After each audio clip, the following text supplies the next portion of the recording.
Alors le retour, au travail, s'est fait alors en ce qui me concerne, parce qu'il y avait une autre opération à programmer, j'ai essayé donc en gros, j'ai repris le travail 1 an plus tard, de manière assez précoce, parce que j'étais encore très affaibli puisque j'avais été opéré en ma dernière opération qui était une opération lourde, était en août et j'ai repris le travail je crois le 1er novembre.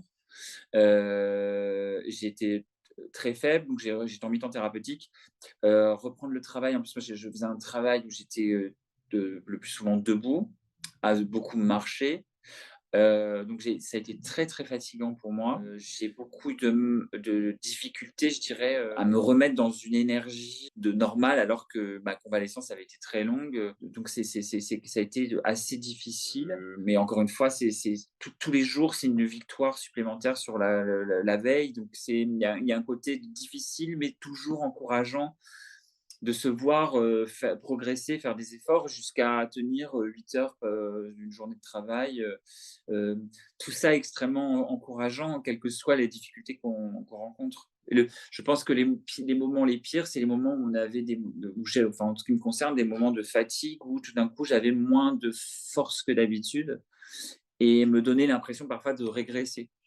Ça, c'est la pire chose qui pouvait m'arriver, c'est avoir le sentiment de régresser ou ou même stagner. J'avais toujours ce besoin continuel de faire plus que la veille. Avec mon équipe extrêmement simple, parce que moi j'étais directeur, donc je manageais, je pense une quinzaine de personnes à l'époque. Donc extrêmement bienveillant parce que je m'entendais très bien avec eux, donc ça c'était bien. Au niveau de la hiérarchie, c'est toujours plus difficile parce que, il y a un côté hyper empathique par rapport à la gravité de ce qui m'est arrivé et aussi la nécessité d'avoir des résultats.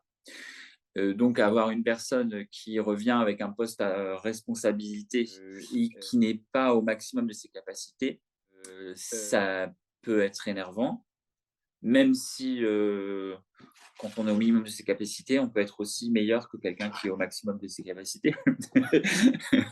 Mais c'est quand on compare l'avant-après, effectivement, en ce qui me concerne, je sais qu'il y avait certaines personnes qui étaient d'une empathie totale et qui comprenaient, et d'autres qui s'impatientaient en se disant: «Mais est-ce qu'il va aller mieux?» Donc je pense que des solutions de placard ont été envisagées, mais que je les ai devancées en démissionnant pour pouvoir reprendre des études, reprendre mon temps et me remettre en pleine, forme pour pouvoir, réattaquer aujourd'hui un poste, à plein temps et dans des très bonnes conditions.